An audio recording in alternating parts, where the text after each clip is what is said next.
হাজারাত ওলামায়ে কেরাম, সম্মানিত মুজাদ্দিদ ইসলাম, আমার সমবয়সী যুবক বন্ধুরা, মাদ্রাসা, স্কুল, কলেজ ও ইউনিভার্সিটির ছাত্র বন্ধুরা, মহান আল্লাহ জাল্লা জালালুহু এর আলিশান দরবারে অসংখ্য অগণিত শুকরিয়া আদায় করছি যে আল্লাহ সুবহানাহু ওয়া তাআলা আমাদেরকে এক সপ্তাহ পরে একটি অত্যন্ত ফজিলতপূর্ণ দিবস, জুমার দিবসে জুমার নামাজ আদায় করার লক্ষ্যে পৃথিবীর সর্বশ্রেষ্ঠ জায়গা মসজিদে আমাদেরকে সমবেত হওয়ার তৌফিক দিয়েছেন। সেজন্য আসুন অন্তরের অন্তঃস্থল থেকে রাব্বুল আলামিনের জন্য কালিমাতুশ শুকর উচ্চারণ করি, আলহামদুলিল্লাহ।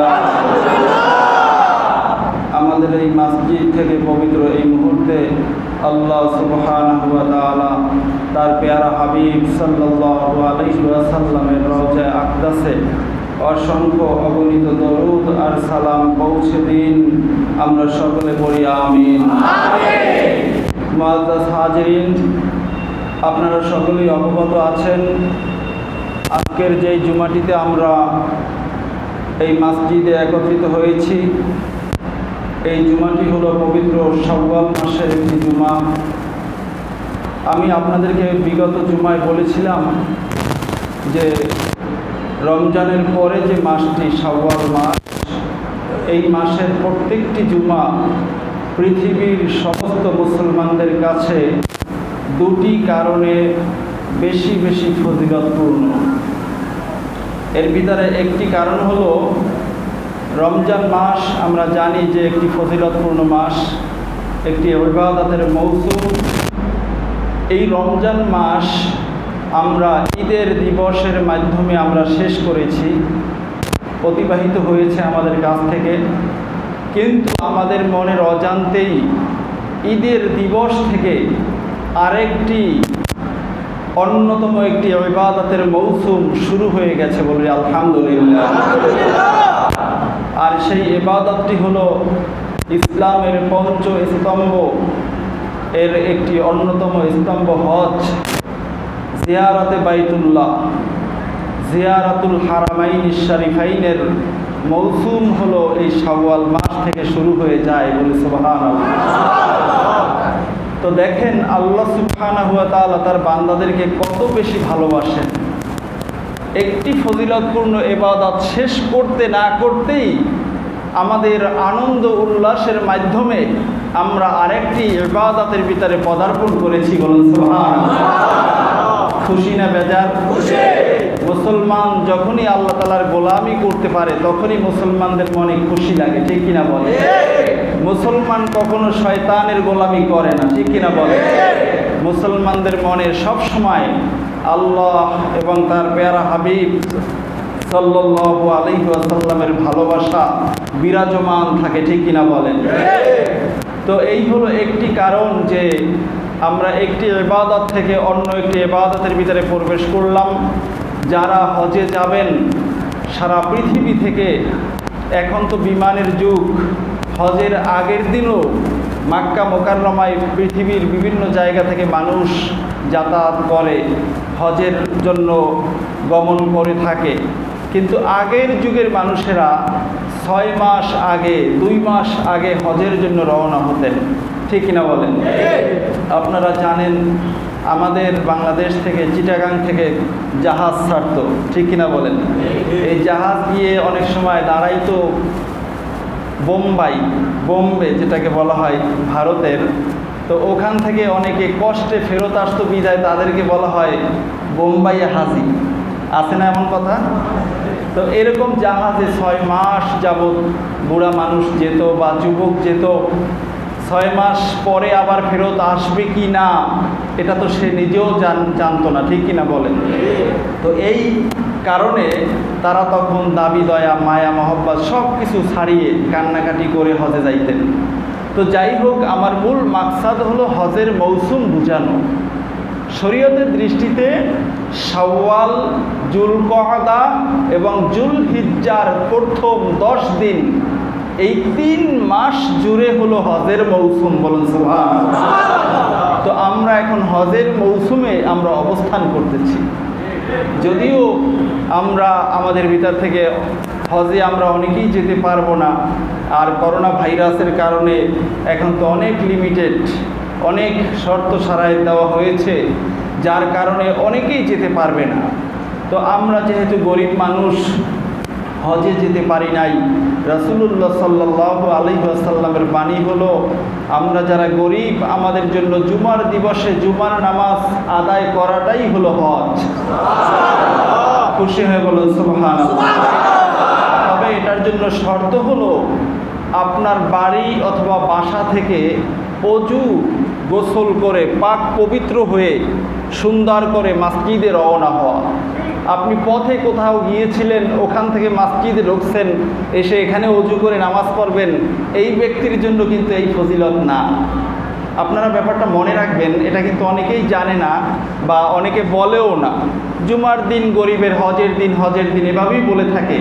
কিন্তু এই হজের সওয়াব পাইতে হইলে আপনার বাসা থেকে জুমার প্রস্তুতি নিয়ে মসজিদে আসতে হবে। তাহলেই আপনার, এমনকি আপনি যে যতগুলো কদম দিয়ে আসবেন, এই প্রত্যেকটা কদম যেন হেরেম শরীফের কদম। আপনি 3 লাখ 4 লাখ টাকা দিয়ে হজ করতে যান, আপনার বাসাটা থাকে বাইতুল্লাহ শরীফ থেকে একটু দূরে অথবা হেরেম শরীফ থেকে একটু দূরে। জুমার নামাজের জন্য প্রস্তুতি নিয়ে 10টায় 11টায় হাজী সাহেবানরা সব হেরেম শরীফে যায়। ওনার প্রত্যেকটা কদমে যেই সওয়াব হয় হেরেম শরীফে কদম রাখার কারণে, আপনি যদি বাসা থেকে অজু গোসল করে পাক পবিত্র হয়ে একটু সুগন্ধি লাগিয়ে জুমার খেয়াল করে মসজিদে আসেন, এই মসজিদটা জামে মসজিদ হতে হবে। যে কোনো প্রান্তরের পৃথিবীর জামে মসজিদ হোক না কেন, আপনার প্রত্যেকটা কদম ওই হেরেমের কদম তুল্য হয়ে যায়। কি সুবর্ণ সুযোগ!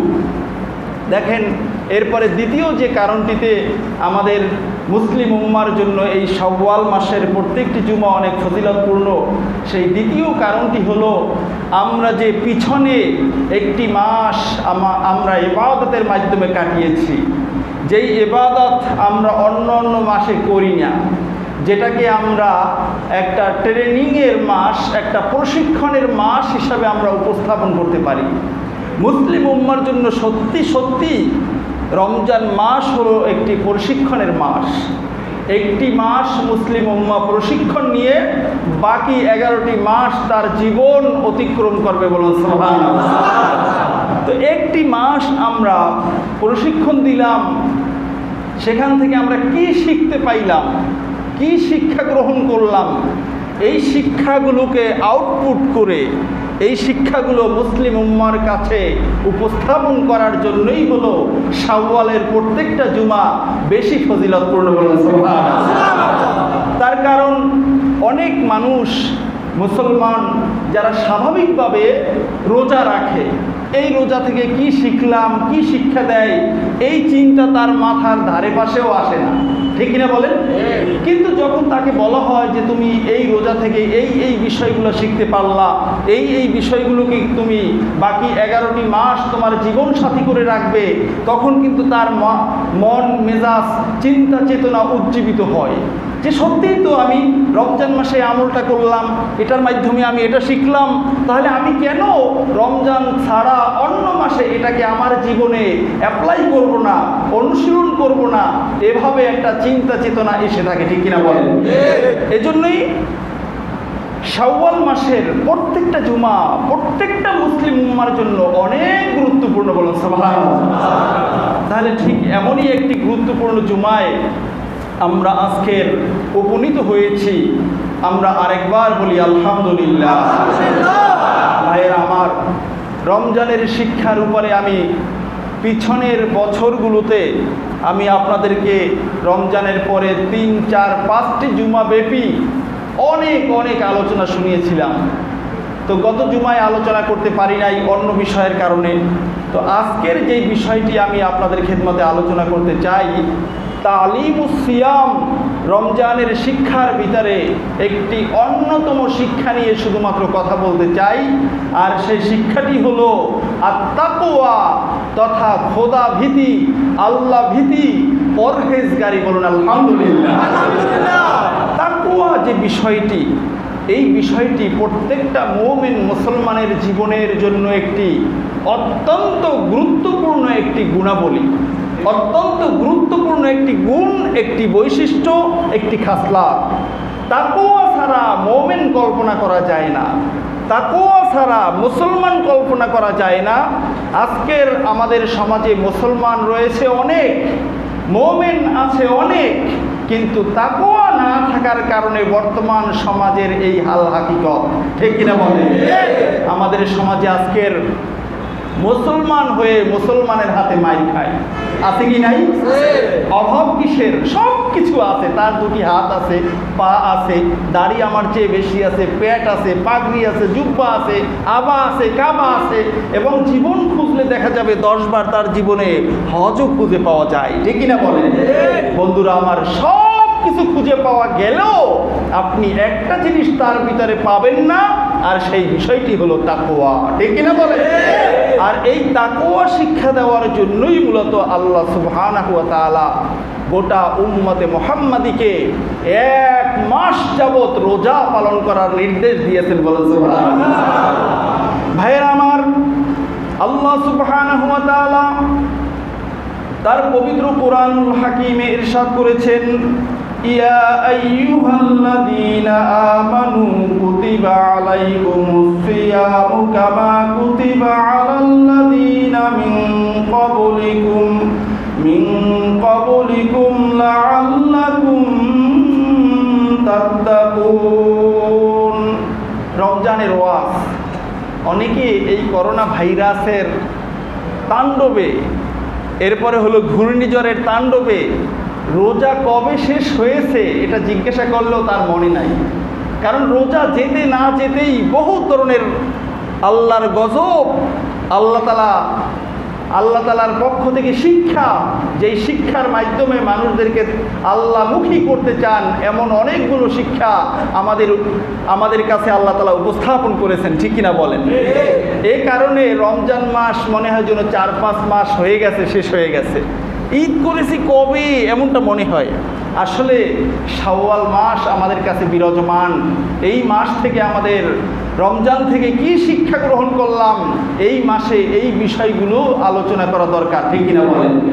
আল্লাহ তাআলা গোটা মুসলিম উম্মাহকে ডাক দিয়ে বলেছেন, ইয়া আইয়ুহাল্লাযীনা আমানু, ওহে তোমরা যারা ঈমান এনেছো, কুতিবা আলাইকুমুস সিয়াম, আমি আল্লাহ তোমাদের উপরে রমজানের রোজাকে ফরজ করেছি, বলেন সুবহানাল্লাহ। কামা কুতিবা আলাল্লাযীনা মিন ক্বাবলিকুম, বান্দারা আমার, তোমরা ভয় পাবে না, আমার হাবিবকে আমি সবচেয়ে বেশি ভালোবাসি, আর সেই ভালোবাসার হাবিবের উম্মত তোমরা, তোমাদেরকে আমি 1 মাস যাবত রোজা দিয়েছি, তোমরা এই কারণে ভয় পাবে না। এ ধরনের রোজা আমি তোমাদের পূর্ববর্তী নবীদের, পূর্ববর্তী উম্মতদেরকেও দিয়েছিলাম। সুবহানাল্লাহ। কেন বান্দা শুনে রাখো, লাআল্লাকুম তাত্তাকুন, যাতে করে তোমরা সবাই মুত্তাকি হয়ে যাও, আমি আল্লাহমুখী হয়ে যাও, আল্লাহওয়ালা হয়ে যাও, পরহেজগার হয়ে যাও, তোমার অন্তঃকরণে যাতে সদা সর্বদা আমি আল্লাহর ভয় জাগ্রত থাকে, এই শিক্ষা দেওয়ার জন্যই আমি তোমাদেরকে রোজা ফরজ করেছি, বলেন সুবহানাল্লাহ। তাহলে বুঝতে পারলাম রোজা শুধুমাত্র আল্লাহ তাআলা আমাদের জন্যই ফরজ করেন নাই, বরং পূর্ববর্তী নবীদের সকল উম্মতের জন্য আল্লাহ তাআলা রোজা ফরজ করেছিলেন। আর এই ফরজ করার পিছনে একটি মাত্র কারণ, সেটি হলো আমরা যাতে সকলে মুত্তাকি হয়ে যাই, ঠিক কিনা বলেন? এখন প্রশ্ন হলো, আজকের আমরা যারা মসজিদে জমায়েত হয়েছি, আমাদের ভিতরে রোজা ছেড়ে দিয়েছে এমন মানুষ কিন্তু কম পাওয়া যাবে। পুরা 1 মাস যাবত রোজা রেখেছে এমন মানুষই এই মসজিদে বেশি পাওয়া যাবে, ঠিক কিনা বলেন? কিন্তু বন্ধু আমার, আপনি যে রোজা রেখেছেন, এই রোজা আপনাকে তাকওয়া শিক্ষা দেওয়ার জন্য আপনাকে 1 মাস সকাল সন্ধ্যা না খাওয়িয়ে রেখেছিল। আপনি কি তাকওয়াটা শিখলেন? আপনি কতটুকু মুত্তাকিন হলেন? আপনি কতটুকু পরহেজগারি অর্জন করতে পারলেন? নিজেকে একবার প্রশ্ন করেছেন কি? বলবেন যে হুজুর তাকওয়া এটা হলো আরবি শব্দ, তাকওয়ার হাকিকতটা কি, তাকওয়া কাকে বলে এটা তো জানি না। এটা যেহেতু জানি না, সুতরাং আমি এটাও জানি না যে কতটুকু তাকওয়া অর্জন করতে পারলাম। ঠিক কিনা বলেন? আগে তো জানতে হবে কোন বিষয়টা কাকে বলে, এরপরেই না ওটা আমার ভিতরে আছে কি না এটা বিচার বিবেচনা চলবে। ঠিক কিনা বলে? দেখেন, তাকওয়ার সংজ্ঞা দিয়েছেন বিশিষ্ট সাহাবী সাইয়্যিদিনা হযরত আব্দুল্লাহ ইবনে মাসউদ রাদিয়াল্লাহু তাআলা আনহু। আল্লাহর রসুলের একজন প্রিয় সাহাবী, একজন সর্বশ্রেষ্ঠ ফকি সাহাবী, ফিকহিবিদ, ইলমুল ফিকহের সবচেয়ে বেশি জ্ঞান তার ছিল, বলুন সুবহানাল্লাহ। এমন সাহাবী উম্মতে মুহাম্মাদীকে ডাক দিয়ে বলেন, ওহে আল্লাহর রসুলের উম্মতেরা, আল্লাহ সুবহানাহু ওয়া তাআলা রমজানের রোজা ফরজ করেছেন আমাদেরকে তাকওয়া শিক্ষা দেওয়ার জন্য। তাকওয়া কাকে বলে, তাকওয়ার সংজ্ঞাটা কি তোমরা জানো? সুবহানাল্লাহ বলবেন না? আব্দুল্লাহ ইবনে মাসউদ রাদিয়াল্লাহু তাআলা আনহু দুনিয়ার মানুষকে তাকওয়ার সংজ্ঞা শিখিয়ে দিয়েছেন, শুনিয়ে দিয়েছেন, জানিয়ে দিয়েছেন। কি সেটি? ইমতিসালুল আওয়ামির ওয়া ইজতিনাবুন নাওয়াহি। সুবহানাল্লাহ বলেন। তুমি যদি নিজে তাকওয়াবান হয়ে থাকো, এক নাম্বার যেটা তোমার জন্য আবশ্যক হবে, আল্লাহ সুবহানাহু ওয়া তাআলার যাবতীয় বিধিবিধান মেনে চলা। সুবহানাল্লাহ। ওয়া ইজতিনাবুন নাওয়াহি, আল্লাহ তাআলার যতগুলো নিষেধাজ্ঞা বিষয় রয়েছে, নিষিদ্ধ বিষয় রয়েছে, সব বিষয়গুলো নিজের জীবন থেকে দূর করে দেওয়া। সুবহানাল্লাহ। তাহলে আল্লাহর বিধিবিধান, আল্লাহর নিষেধ, আল্লাহর নির্দেশ যেমনিভাবে পালন করতে হবে, ঠিক তদ্রূপ আল্লাহর নিষেধকে নিজের জীবন থেকে দূর করতে হবে। একটা হলো হাবোদক আর একটা হলো নাবোদক, একটা প্লাস একটা মাইনাস, একটা আনতে হবে আর একটা বর্জন করতে হবে, একটা গ্রহণ করতে হবে আর একটা ফেলে দিতে হবে। এর নামই হলো তাকওয়া। সুবহানাল্লাহ বলবেন না? এখন আমি গ্রহণ করব, আমি অর্জন করব কোন বিষয়টা? আল্লাহ তাআলা কোরআনুল কারিমে যতগুলো নির্দেশ আমাদেরকে দিয়েছেন যে বান্দা তুমি এই এই এই এই কাজগুলো তুমি করবে জীবনে, ওই কাজগুলো আমাকে এক নম্বরে করতে হবে। এখন আমি আল্লাহর নির্দেশ মতো কাজ করতেছি, কিন্তু আল্লাহর নিষেধ যেগুলো আল্লাহর পক্ষ থেকে, সেই বিষয়গুলোকে আমি তরক করতেছি না, বাদ দিতেছি না, তাহলে আমি তাকওয়াবান হতে পারবো না। এইবারে আসেন, আমরা বহুত রোজাদার আছি যারা আমরা মিথ্যা কথা বলি। ঠিক কিনা বলেন? তাহলে রোজা রাখা আল্লাহর নির্দেশ, তুমি রোজা রাখো। মিথ্যা কথা ত্যাগ করা, ছেড়ে দেওয়া আল্লাহর নির্দেশ। আল্লাহ নিষেধ করেছেন খবরদার কখনো মিথ্যা কথা বলো না। তাহলে আমার ভিতরে হাবোদক আছে, হাবোদকটা আমি আমল করলাম, কিন্তু নাবোদকটা আমি ছাড়তে পারলাম না। তাহলে আমি এই রোজার ফজিলতটাও পেলাম না, এর মানে আমি মুত্তাকি হতেও পারলাম না। ঠিক কিনা বলেন? তাহলে এইরকম বান্দার জন্য 1 মাস নয় 6 মাস রোজা দিলেও কোনো ফায়দা নাই। ঠিক কিনা বলেন? আমাদের সমাজে রোজাদার রোজা রেখেছে, এবছর রোজায় তো একটু কষ্ট তুলনামূলক বেশি হয়েছে। তার কারণ হলো অনেক গরম ছিল। ঠিক কিনা বলেন? অফিসার অফিসে বসে, ফ্রিজ আছে তার পাশে, 1 গ্লাস ঠান্ডা পানি কাউকে না দেখিয়ে পান করে না, কিন্তু ওই অফিসার ঘুষের হাতটাকেও সংকুচিত করে নাই। এক হাতে ঘুষ গ্রহণ করেছে, আরেক দিকে সে রোজা পালন করেছে। আল্লাহর নির্দেশ যেটা সেটা পালন করেছে, নিষিদ্ধ বিষয় ছেড়ে দেয় নাই বিধায় সে আল্লাহর কাছে মুত্তাকি নয়। দোকানদার সারাদিন পাবলিকের সাথে, ক্রেতার সাথে বক বক বক বক করে, এটা এত টাকা কেজি, এটা এত টাকা কেজি, এটা ভালো, নেন নেন কাজে লাগবে, রোজা রাখছে। কিন্তু এই যে পাবলিককে, ক্রেতাকে বুঝাতে গিয়ে সে একটা 2 নম্বর মালকেও 1 নম্বর বলে চালিয়ে দিয়েছে। আছে না? তাহলে তো বান্দা তুমি আল্লাহর নির্দেশ পালন করছো, রোজা রাখছো, আল্লাহ যেটা নিষেধ করছে, মানুষকে ধোঁকা দিতে নিষেধ করেছে, সেটা তুমি ছাড়তে না পারার কারণে তুমি মুত্তাকি হতে পারো নাই। ঠিক কিনা বলেন? আচ্ছা, আমি কয়েকটা উদাহরণ দিলাম, এ ধরনের সব ক্ষেত্রে উদাহরণ আছে না? এখন এটা আপনি যেই মহলে চাকরি করেন, আপনি যেখানে আপনার রিজিকের ব্যবস্থা যেই মাধ্যমে হয়, ওই মাধ্যমটাই আপনি এরকম মোয়াজানা করবেন, তুলনামূলক আলোচনা করবেন যে আমি হাবোদকটা ধরলাম, নাবোদকটা ছাড়তে পারলাম কি না। যদি ছাড়তে না পারেন বন্ধু আমার, নিশ্চিত আল্লাহ তাআলা যেই উদ্দেশ্যে আপনাকে রোজা দিয়েছিলেন, আপনি 1 মাস রোজা পালন করেছেন, কিন্তু সেই উদ্দেশ্যে আপনি উত্তীর্ণ হতে পারেন নাই। ঠিক কিনা বলেন? আমি কি বুঝাতে পারলাম? বন্ধুরা আমার কথা বলতে একটু কষ্ট হচ্ছে, আমি বলেই দিই, যেহেতু আপনারা সবাই আমার ভাই, আপনারা 6 রোজা কি পালন করতেছেন? শাওয়ালের রোজা পালন করতেছেন ইনশাআল্লাহ? আমি গতকালকে সফর করে আসছি অনেক দূর থেকে, তারপরেও রোজা রেখেছি, গত 3-4 দিন ধরে লাগাতার রোজা রাখতেছি। তো আজকেরও রোজা একবার চিন্তা করছি এখানে এসে ভেঙে ফেলবো, যেহেতু আমি একদিকে মুসাফির, একদিকে নফল রোজা, তারপরেও চিন্তা করলাম রমজানে যেহেতু পারি জার্নি করে এসে জুমা পড়াইতে, তাহলে আজকেরটা রেখেই দেই, আর ভাঙার দরকার নেই। তো আমি এই কথাটা আপনাদেরকে এজন্যই বললাম, মাস কিন্তু শেষ হয়ে যাচ্ছে, আপনাকে ওই 1 মাস রোজা পালন করেছেন, 6টি রোজা পালন করতে পারবেন না, এটা কিন্তু কাউকে বুঝাতে পারবেন না। ঠিক কিনা বলেন? শুধুমাত্র আপনার ইচ্ছা থাকলেই আপনি পারবেন। আর 6টি রোজা রাখার মাধ্যমে আপনার 1 বছরের রোজার সওয়াবটা আপনার আমলনামায় আসবে, যেটা ওই 30 রোজার মাধ্যমে হয় নাই। তবে 30 রোজা ছাড়াও কিন্তু আবার এটা হবে না। ঠিক কিনা বলেন? সুতরাং শয়তান এই 6টা রোজা রাখতে কোনো ক্রমে কিন্তু দিবে না, আপনাকে ঠেলতে ঠেলতে নেবে শেষ দশকে গিয়ে চিন্তা করবেন লাগবে মাত্র 6 দিন, এখনো আছে 10 দিন, আরেকদিন যাক। দেখবেন যে এই সময় 6 দিন আছে, ওই দিনে আপনি ভোর রাত্রে সাহারি খাইতে উঠতে পারেন নাই, কিন্তু পরের দিনে আপনার হাড় ভাঙ্গা একটা পরিশ্রমের কাজ আছে। এই রৌদ্রে, এই গরমে আপনি তখন বলবেন জান বাঁচানো ফরজ, নফল ইবাদত বাদ দাও। ঠিক কিনা বলেন?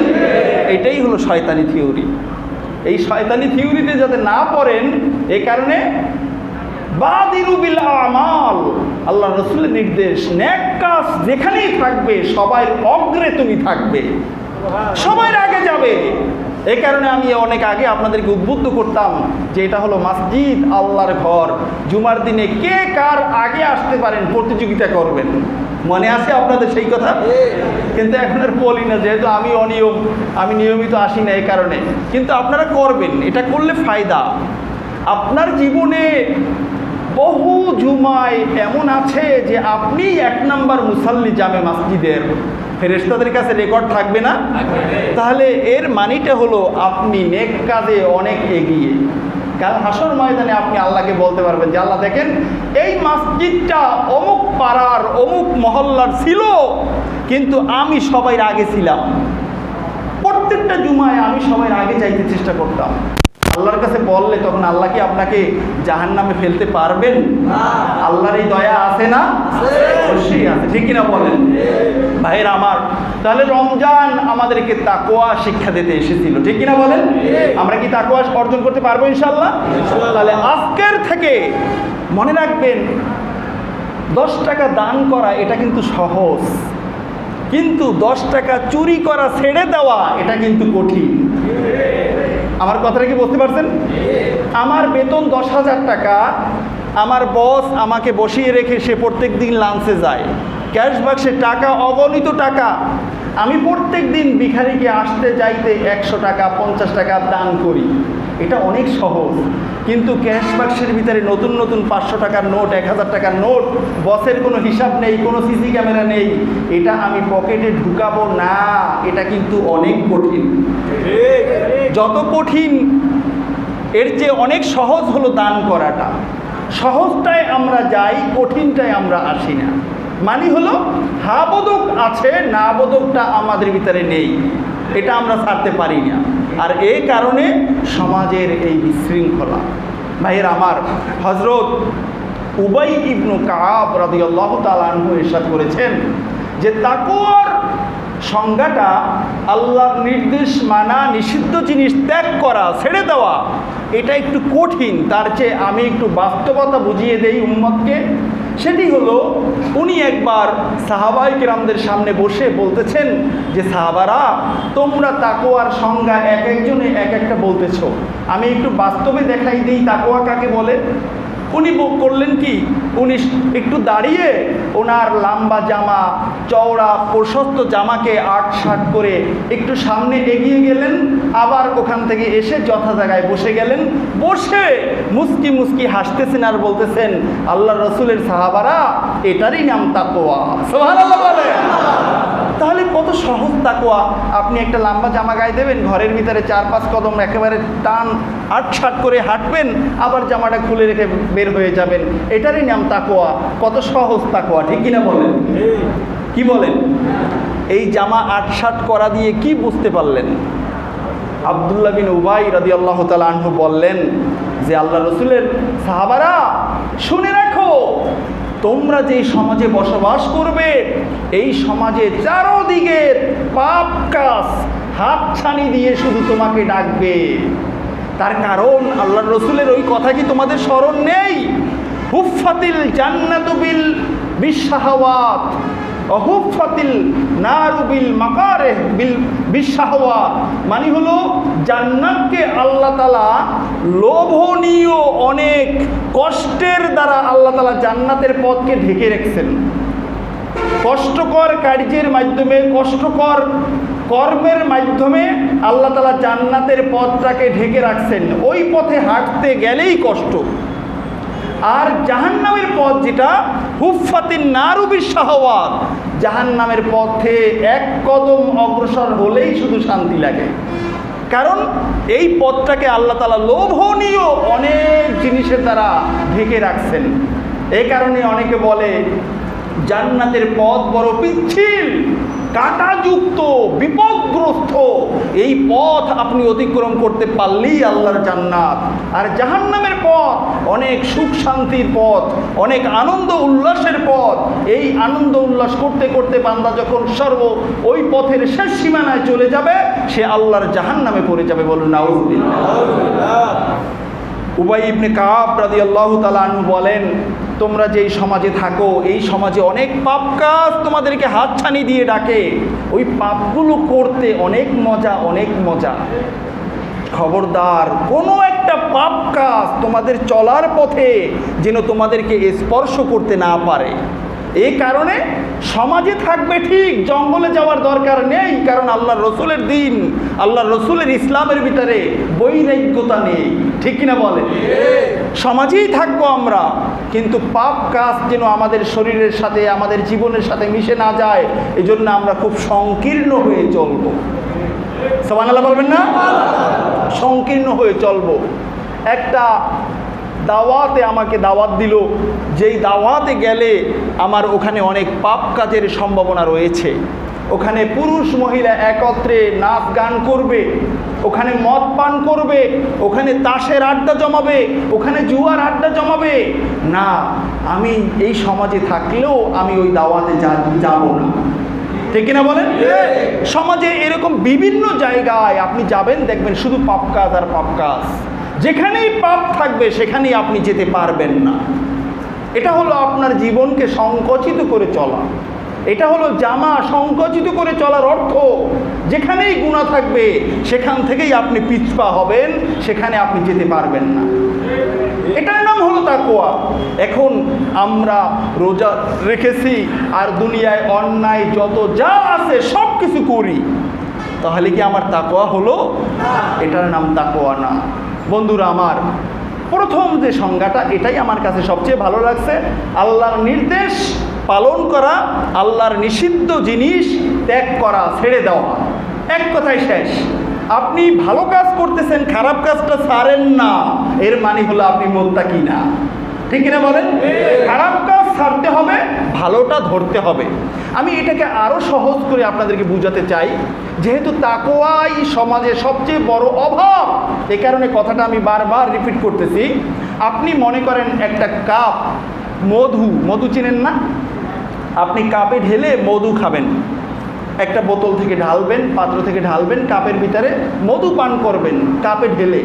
কিন্তু কাপটার ভিতরে আপনি দেখতেছেন যে কাপের ভিতরে তেলাপোকার বিষটা, তেলাপোকার ময়লা। তেলাপোকা ঘরের ভিতরে হাঁটে না, দেখবেন সুকেশের ভিতরে এগুলোর আড্ডা আছে কি নাই? এখন কাপ ছিল বাইলভাবে, কাপের ভিতরে তেলাপোকা ডিম পেড়ে রাখছে বা তেলাপোকার বাচ্চা অথবা তেলাপোকার ময়লা দেখা যায়। এখন কি আপনি এটা পরিষ্কার না করে এখানে মধু ঢালবেন? কি বলেন? পরিষ্কার করতে হবে না? এই পরিষ্কার করাটা হলো নেগেটিভ, আল্লাহর নিষিদ্ধ জিনিস ছেড়ে দেওয়া। মধু পান করবেন, এটা হলো পজিটিভ, আল্লাহর নির্দেশ পালন করা। আপনি যেমনিভাবে আপনার আকল থেকে বুঝতেছেন কাপটা পরিষ্কার না করে মধু ঢাললে খাওয়া যাবে না, এটা খাওয়ার অযোগ্য হয়ে যাবে, মনে রাখবেন আপনার সব ইবাদত আপনি বৈধ পদ্ধতিতে করতেছেন। নিষিদ্ধ বিষয়টা না ছাড়ার কারণে ওই কাপে মধু ঢাললে যেরকম অখাদ্য হয়ে যায়, আপনার ইবাদতটা ঠিক তদ্রূপভাবে বেলা ফায়দা, বিনা পুরস্কারে আল্লাহ তাআলা এটার জন্য জাহান্নাম নির্ধারণ করে দিবেন। বলুন আউযুবিল্লাহ। এটা দ্বারা কোনো ফায়দা পাবেন না আপনি। আপনাকে নিষিদ্ধ জিনিস ছাড়তে হবে। এটা কালিমাটাও আমাদেরকে শিক্ষা দেয়, লা ইলাহা ইল্লাল্লাহ। আমাদের ইমানের মূল মন্ত্রের সূচনাটা হলো নেগেটিভ, লা। এর পরের শব্দ হলো ইলাহা ইল্লাল্লাহ, নাকি? প্রথম আমরা শুরুই করি লা, না নেগেটিভ কথা দিয়ে। এর মানে হলো জীবনে আল্লাহর আইন ছাড়া সব কিছু আগে ছাড়ো, তারপরে আল্লাহর আইন ধরো, ঠিক কিনা বলে? তুমি এক এক কালচার মনে প্রাণে লালন পালন করবে, আল্লাহর ইবাদতও করবে, এই ইবাদত দিয়ে কোনো ফায়দা নেই, ঠিক কিনা বলে? আজকের দুঃখের বিষয় হলো সত্য, কত মুসলমান যে আছে মনে প্রাণে লালন করে অমুক নেতার আদর্শ, কিন্তু ইবাদত করে আবার মসজিদে এসে 4 রাকাত নামাজ আল্লাহর রাসূলের আদর্শ অনুযায়ী।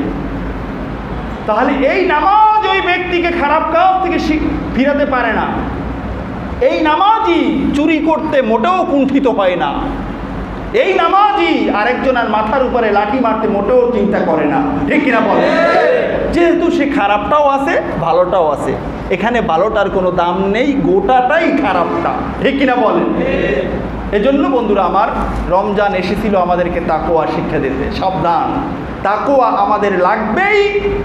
তাকওয়া ছাড়া জান্নাতের কোনো চিন্তা করতে পারবেন না। তাকওয়া ছাড়া জান্নাতে যাবেন যদি ঈমান থেকে থাকে। তাকওয়ার ভেজাল যেখান থেকে ঢুকছে, প্রবেশ করছে আপনার ভিতরে, ওই ভেজালটা পবিত্র করার জন্য জাহান্নামের আগুনে জ্বলতে হবে আগে। জাহান্নামের আগুন ছাড়া কাল হাসর ময়দানে পাপ থেকে পবিত্র হওয়ার কোনো মাধ্যম নাই। তবে দুনিয়াতে আছে তওবা, ঠিক কিনা বলেন? দুনিয়াতে আগুনে যেতে হবে না, আপনি তওবা করেন। আপনি পরের হক নষ্ট করছেন, যারটা যতটুকু করছেন তাকে ততটুকু দিয়ে দেন। যেভাবে যাকে কষ্ট দিয়েছেন তার কাছ থেকে মাপ চেয়ে নেন। আপনি আর জীবনে অন্যায় করবেন না, আপনাকে আল্লাহ মাফ করে দিবেন। কিন্তু অন্যায়ও আছে, ন্যায়ও আছে।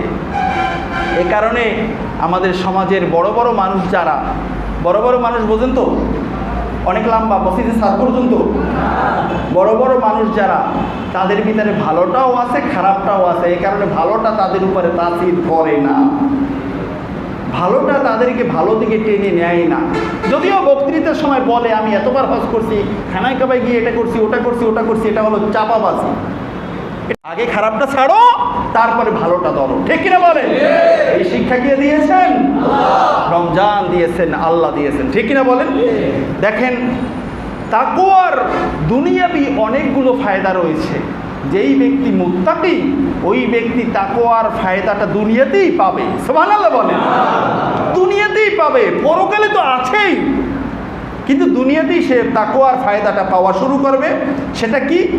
সূরাতুত তালাক 4 নম্বর আয়াতে আল্লাহ সুবহানাহু ওয়া তাআলা ইরশাদ করেছেন, অমাইয়াত্তাকিল্লাহ ইয়াজআল লাহু মিন আমরিহি ইউসরা। সুবহানাল্লাহ। এই জমিনে যারা মুত্তাকি হবেন, আল্লাহ সুবহানাহু ওয়া তাআলা ওই মুত্তাকি ব্যক্তির দুনিয়াবি সকল কার্যক্রমকে সহজ করে দিবেন। সুবহানাল্লাহ। এই কারণে যে যত বড় মুত্তাকি তার মনে তত বেশি শান্তি, কোনো হয়রানি পেরেশানি চিন্তা ভাবনা কিচ্ছু নাই। তার কারণ আমি আল্লাহর গোলাম, আমার মালিক আল্লাহ, যার মালিক আল্লাহ তার কোনো টেনশন থাকতে পারে না, ঠিক কিনা বলে? এটা হলো তাকওয়ার চিন্তা, তাকওয়ার শিক্ষা, আল্লাহর ঘোষণা। মুত্তাকি হয়ে যাও, তোমার জীবনটা আমি নিয়ে নেব, তোমার সব পেরেশানির অধ্যায়টা আমি আল্লাহ গ্রহণ করব। সুবহানাল্লাহ। এটা হলো দুনিয়ার একটা ফায়দা। আরেকটি ফায়দা কি শোনেন, আরেকটি ফায়দা হলো আল্লাহ সুবহানাহু ওয়া তাআলা ইরশাদ করেছেন, আমাইয়াত্তাকিল্লাহ ইয়াজআল লাহু মাখরাজা ওয়া ইয়ারযুকুহু মিন হাইসু লা ইয়াহতাসিব। আল্লাহ সুবহানাহু ওয়া তাআলা বলেন, যেই ব্যক্তি এই জমিনে তাকওয়া অর্জন করবে ওই ব্যক্তিকে আল্লাহ সুবহানাহু ওয়া তাআলা বিপদ থেকে বের হওয়ার অনেকগুলো পথ তৈরি করে দেবেন। চারদিকে বিপদ, বিশাল বিপদ, বিশাল বিপদ। আল্লাহ বলবেন, বান্দা তোর চিন্তা করার দরকার নাই, তুই এই পথে বিপদ থেকে বের হয়ে যা। সুবহানাল্লাহ। মুসা আলাইহিস সালামের বিপদ চারদিক থেকে আসছিল, সামনে নদী, তিন দিকে হলো সৈনিক, তার বিরুদ্ধে শত্রু বাহিনী, কিন্তু বের হইতে পারছিলেন না। কি বলেন, নদীর ভিতরে পথ হওয়া এটা কি কল্পনায় আসে নাকি? আল্লাহ বলেন, বান্দা তুমি তো আমার রসুল, তোমাকে যারা অনুসরণ করছে তাদের দায়িত্ব আমি আল্লাহ গ্রহণ করলাম। এই পানি তোমাকে পথ করে দেবে, রাস্তা করে দেবে, পানির ভিতর থেকে তুমি ওপারে নির্বিঘ্নে নিশ্চিন্তায় হাসি মুখে চলে যাও। সুবহানাল্লাহ। আল্লাহ পথ বাইর করে দিয়েছেন না। এরপরে দ্বিতীয়টা কি, ওয়ারযুকুহু মিন হাইসু লা ইয়াহতাসিব। বলতেছেন যে আল্লাহ তাআলা মুত্তাকি বান্দাকে রিজিকের ব্যবস্থা করে দিবেন এমন পথ থেকে যেই পথের কল্পনাও বান্দার আসে না। সুবহানাল্লাহ বলবেন না? আপনাকে আল্লাহ তাআলা রিজিকের ব্যবস্থা করে দিবেন এমন ভাবে রিজিকের কোনো সংকট হবে না। আপনি চিন্তাই করতে পারবেন না যে এই লোকটা আমাকে টাকা দিবে, পয়সা দিবে, এই লোকটা আমাকে সহযোগিতা করবে, বা এই লোকটা আমাকে এই অফার দিবে, এই চিন্তাই আপনার আসবে না। আল্লাহ তাআলা তাকে পাঠিয়ে দিবেন, যাও অমুক ব্যক্তি, অমুক আমার বান্দা, সে আমাকে ভয় করে, তোমার মাধ্যমে আমি তাকে সহযোগিতা করতে চাই, রিজিকের ব্যবস্থা করতে চাই। আল্লাহু আকবার। একদিন এক লোক বলতেছে যে হুজুর আমার পকেটে টাকা নাই, আল্লাহর উপর ভরসা করলে পাওয়া যায়। কিভাবে পাওয়া যায়? বলতেছে পকেটে টাকা নাই কিন্তু সিগারেট না খাইয়ে আমি থাকতে পারি না।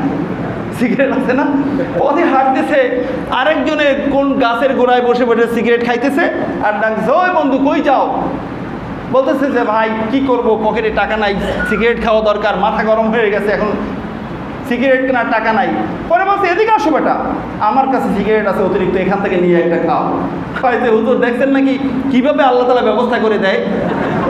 আচ্ছা বলুন, সিগারেট এটা কি রিজিক নাকি রিজিক না? হ্যাঁ, না, এটা হবে না। হারাম হলেও এটা রিজিক, হারাম হলেও এটা রিজিক। একটি ফিকহি মাসালা আমি আপনাদেরকে বলছি, সুদ ঘুষ এটা হারাম, তবে এটা রিজিক, হারাম রিজিক।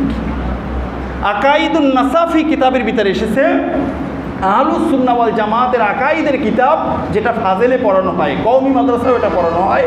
এই হারামটাও রিজিক, তবে হারাম রিজিক গ্রহণ করতে আল্লাহ নিষেধ করেছেন তার বান্দাকে। হারামটা নেওয়া যাবে না, হারামটাও রিজিক, এটা নেওয়া যাবে না। তাহলে দেখেন, এই বান্দার সিগারেট এক জায়গা থেকে পাইলো, সে এটাকে রিজিক হিসাবে গ্রহণ করলো, ঠিক, কিন্তু তুমি এই থিওরিটা যদি অন্য জায়গায় খাটাইতা, আল্লাহ তাআলা তোমাকে ভালো পথে পরিচালনা করতেন, ঠিক কিনা বলে?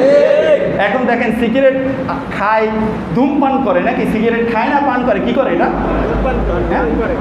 দু শব্দই তো প্রযোজ্য এখানে, সিগারেট খায়, সিগারেট পান করে, ধূমপান করে, যেটাই আমি মুখে আসতেছে সেটাই বলতেছি। আগামী 31শে মে সারা বিশ্বব্যাপী বিশ্ব ধূমপান মুক্ত দিবস পালন করা হবে। এটা কি জানেন আপনারা? কিন্তু আমার এই মসজিদেরও অনেক মুসাল্লি আছে, এই সুখ টান দেয়, আছে না? আছে কি নাই? আমি অনেক আগে 4-5-6 বছর আগে মনে হয় শুধু ধূমপানের উপরে একটা আলোচনা করেছিলাম। ধূমপানের সর্বোচ্চ ক্ষতি হলো ব্যক্তি ঈমান হারা হয়ে দুনিয়া থেকে বিদায় দিবে। একটু জোরে আওয়াজ দিন নাউজুবিল্লাহ। আপনারা মনে করতেছেন আমি তো ধূমপান করি না, নাউজুবিল্লাহ বলবো কেন? ঠিক কিনা বলেন?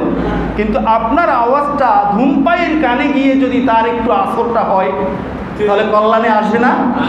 আরেকবার বলেন নাউজুবিল্লাহ। নাউজুবিল্লাহ মানে কি? হ্যাঁ, আমরা সবাই মিলে আল্লাহ তাআলার কাছে আশ্রয় চাই, ঠিক কিনা বলেন? আমাদের আশ্রয়স্থল একমাত্র আমাদের আল্লাহ। বন্যা, ঘূর্ণিঝড়, সিডারের সময় আশ্রয় কেন্দ্র বানায়, আশ্রয় কেন্দ্র সহ বন্যায় নিয়ে যায়। আশ্রয়স্থল কার কাছে? সুতরাং এত দুর্বল বান্দার মুখে মোকাবেলা শব্দ খাটে না। এটা আসার কথা নয়, এটা বেয়াদবি শব্দ, ঠিক কিনা বলে? তাহলে দেখেন দেখেন এই যে ধূমপানের ক্ষতিটা এত বড়, অথচ এই ধূমপান করে কত মানুষ। এই গরমের ভিতরে রিক্সা চালায়, কয়টা টাকা পাইলো বেটা, তুই একটা ঠান্ডা পানি খাইলেও তো তোর কলিজাটা ভেজলো না। সে করবে কি, কয় টাকা পাইছে, যাই এই সিগারেট কেনে, পকেটে সিগারেট নাই, সকাল থেকে খাইতে পারলো না, যাই এটা কিনে টানে। আছেন এমন মানুষ? ভাইয়ের আমার, ধূমপানের ব্যাপারে যেই স্বাস্থ্যবিজ্ঞানের যেই পরিসংখ্যান বা গবেষণা, এটা শুনলে আপনাদের শরীর শিহরিয়ে উঠবে। ধূমপানের কারণে প্রত্যেক বছর বিশ্ব থেকে ৬০ লক্ষ মানুষ মৃত্যুবরণ করে। চিন্তা করতে পারছেন করোনা ভাইরাসে করতেছে কয়জন? প্রত্যেক বছর ধূমপানের কারণে যে রোগ হয়, এই রোগের কারণে ৬০ লক্ষ মানুষ আল্লাহর এই দুনিয়া ছেড়ে চলে যায়। এর ভিতরে ৬ লক্ষ শুধুমাত্র এরা ধূমপান করে না, তবে ধূমপানের পাশে বসে কাজ করে। ৬ লক্ষ মানুষ মারা যায়, এটাকে বলা হয় সেকেন্ড হ্যান্ড স্মোকিং। আপনি ধূমপান করবেন না, কিন্তু আপনার যে কর্মচারীটা এটা প্রতিনিয়ত ধূমপান করে, ওর পাশে বসে আপনি যে মানে সব কিছু হিসাব নিকাশ করেন, ও যেহেতু খাইতেছে, ও যেহেতু পান করতেছে, ওর একটা অ্যাকশন আপনার ভিতরেও যায়। এই কারণে 3টা সিগারেট একজনের পাশে বসে ধূমপান করলে, খাইলে পাশে যেটা থাকবে ওইটার একটা খাওয়ার ক্ষতি হয়। এটা কি জানেন আপনারা? গাড়িতে, লঞ্চে, বিভিন্ন জায়গায়, পথে ঘাটে ধূমপান যারা করে, এত মানে নির্বিঘ্নে নিশ্চিন্তায় যে কোনো জায়গায় ধূমপানটা শুরু করে, মাথায় এইটুকু আসে না যে এটার এত বিশ্রী গন্ধ, যারা ধূমপান না করে তাদের ক্ষতি হয়, এই চিন্তা একবারও করে না, ঠিক কিনা বলেন? এবং হলো স্বাস্থ্যবিজ্ঞানীরা বলছে ধূমপানের ভিতরে নিকোটিন থাকে। নিকোটিন এটা হলো বিষ। 20টা সিগারেটের ভিতরে যেই নিকোটিন থাকে, এই নিকোটিনটা এক জায়গায় করে একটা সিরিঞ্জে করে কারোর শরীরে যদি পুশ করা হয়, ওই লোকটা সাথে সাথে মারা যাবে। তাহলে এই ধূমপানটা অনায়াসে সবসময় মুখে দিয়ে দিয়ে করে। চিন্তা করতে পারছেন? ধূমপানের মূল উৎস কিন্তু হলো আগুন। আপনি তামাক বলবেন না, মানি না, আপনার পকেটে ধূমপান আছে, আপনি ম্যাচ খোঁজার জন্য অন্য হয়ে যান, আপনি গুলে খান, আপনি যদি গ্লাসের ভিতরে গুলে খান, তা খান না কেন? মূল উপাদান হলো আগুন। আর মনে রাখবেন, এই আগুনের এই মূল উপাদান আগুন হলো কিন্তু জাহান্নামের আগুন, ঠিক কিনা বলেন? তো দুনিয়ায় বসেই মুখের ভিতরে আগুন দেওয়া শুরু করছো বেটা। আমার কথাটা একটু কড়া হয়ে যায়, কিন্তু কড়া কথা শুনেও যদি কেউ ছেড়ে দেয়, তাহলে আমার এই কড়া কথাটা সার্থক হবে, ঠিক কিনা বলে? আমাদের এই পৃথিবীতে একটা জাতি আছে যারা মারা গেলে আগুন দিয়ে পোড়ায়, সর্বপ্রথম আগুন দেয় মুখের ভিতরে, ঠিক কিনা বলেন? তোমাকে তো জাহান্নামে নিয়ে আগুন খাওয়ানো হবে, তো খাওয়া শুরু করো দুনিয়া থেকেই, এটাই যেন বুঝাতে চাই, ঠিক কিনা বলেন? যদিও তাদের অন্য ব্যাখ্যা আছে, কিন্তু আমি তাদের কথা বলবো না। মুসলমান বন্ধুরা আমার, যারা তোমরা নামাজ পড়ো, রোজা রাখো, মুসলমান বলে পরিচয় দাও, আল্লাহকে হাজির নাজির মনে করে ওয়াদা করে নাও যে আজ থেকে আর ধূমপান করবে না, ঠিক কিনা বলেন? ধূমপান এটা এত বড় খারাপ জিনিস, পৃথিবীতে একটা মাত্র খাবার যার গায়ে লেখা ওই খাবারের বিরুদ্ধে, ঠিক কিনা বলেন? ওই ধূমপায়ী ব্যক্তি আবার একটা লজেন্স কিনতে গেলেও দেখে ব্যান্ড কি, অমুক কি, তমুক কি, ডেট আছে কিনা। আরে বেটা, তুই ডেট সারা খাইলেই কি সমস্যা কি, ঠিক কিনা বলেন? কারণ তুই যেটা খাও বেটা, অপদার্থ নির্বোধ ছাগলে ওইটা খায় না। আপনারা কথাটা এটাও হয়তো অনেক খারাপ নেবেন। এই যে গত বছরের আগের বছর আমি একেবারে লাস্ট মুহূর্তে এসে নামাজ পড়াইছিলাম, বিমানে মাহফিলে গেছিলাম, বলছিলাম আপনাদেরকে ওই দিনের এক কাহিনী। আমি যখন আমার বিমানবন্দরে যেতে হবে, গাড়ি আসতেছে, টাইম বেশি হয়ে গেছে, আমি জীবনে তামাক গাছ দেখি নাই। একটা বিশাল একটা জমিনে এত সুন্দর গাছ। আমি জিজ্ঞাসা করলাম যে ভাই এগুলো কি গাছ? ভুট্টা গাছ? পরে বলছে না হুজুর, এগুলো হলো তামাক গাছ। আমি বললাম এত সুন্দর সবুজ একেবারে তরুতাজা গাছ, কোথাও একটা বেড়া নাই। মানুষ তো যে কোনো গাছ লাগায়, একটু বেড়া দেয়, জাল কাটা দেয়, বা যে কোনো একটা লাঠি মাটি দিয়ে বেড়া দেয়, কিচ্ছু নাই। আমি জিজ্ঞাসা করলাম তাহলে এগুলো কি পশু পাখিতে নষ্ট করে না, ছাগল গরুতে নষ্ট করে না? কিন্তু কোনো বেড়া নাই, এত সুন্দর গাছ, এগুলো খায় না? হাসি দিয়ে ওরা বলতেছে যে হুজুর এটা হলো তামাক গাছ, এটা কোনোদিন ভুলেও ছাগলে মুখ দেবে না। আমি বললাম তাই ভুলেও ছাগলে মুখ দেয় না, এটা মানুষে মুখ দিয়ে বসে থাকে। মুখ দেয় তো দেয়, আবার টয়লেটে গিয়েও দেয়। আমি এক জায়গায় একটা পর্যটন কেন্দ্রে দেখলাম, মানে প্রথমে একটা শব্দ লেখা, বিশ্রী শব্দ, ওটা আমি উল্লেখ করবো না। শেষ শব্দগুলো হলো মানে টয়লেটে গিয়ে সে ধূমপান না করলে তার টয়লেট হয় না। প্রথমে একটা অশ্লীল শব্দ লেখা একটা পর্যটন কেন্দ্রে। যাই হোক, তাহলে এই মানুষগুলোর কি অভ্যাস চিন্তা করেন তো। আজকের আমরা যেহেতু আমরা রিজিক থেকে এই কথাটার দিকে আসলো যে আমরা রিজিক খাবো, হালাল রিজিক, ঠিক কিনা বলেন? এটা হলো রমজানের শিক্ষা, তাকওয়া শিক্ষা দেবে যে আমরা যেন হালাল রিজিক খাই। হারামটাও রিজিক, হালালটাও রিজিক। আমরা হারাম গ্রহণ করব না, হালালটা আমরা গ্রহণ করব। মনে থাকবে তো ইনশাআল্লাহ? প্রত্যেকটা কাজে আমি চিন্তা করব, হিসাব করব যে এই কাজে আমার উপকার আছে কি না। উপকার না থাকলে করব না, আর উপকার থাকলে করব। উপকারটাকে আবার দুটি ভাগে ভাগ করব, একটি হলো এহকালীন, একটি হলো পরকালীন। এহকালীন উপকারের ক্ষেত্রে আমি চিন্তা করব আমি যদি এহকালীন ফায়দাটা নেই, আমার অন্য কোনো ভাইয়ের ক্ষতি হবে কিনা, তাহলেই এটা আমার এহকাল পরকাল উভয় কালেরই ক্ষতি, যদিও বাহ্যিকভাবে এটা আমার উপকার। কথাটা কি একটু দীর্ঘ হয়ে গেছে? মনে রাখতে পারবেন না ইনশাআল্লাহ? পরের ক্ষতি করে আমার কোনো উপকার করা যাবে না, ঠিক কিনা বলেন? এ কারণে আমার স্লোগান হলো ত্যাগেই শান্তি, ভোগে নয়। যত বেশি ত্যাগ করতে পারবেন তত বেশি শান্তি, ভোগ করার ভিতরে শান্তি নাই, ঠিক কিনা বলেন? আল্লাহ সুবহানাহু ওয়া তাআলা আজকের আমাদের এই আলোচনা থেকে আমাদেরকে তাকওয়ার শিক্ষা জীবনের প্রত্যেকটা পরতে পরতে গ্রহণ করার তৌফিক দান করুন। আমিন। আরেকবার বলেন আমিন। আরেকবার বলেন আমিন। সুবহানাকা আল্লাহুম্মা ওয়া বিহামদিকা আশহাদু আল্লা ইলাহা ইল্লা আনতা আস্তাগফিরুকা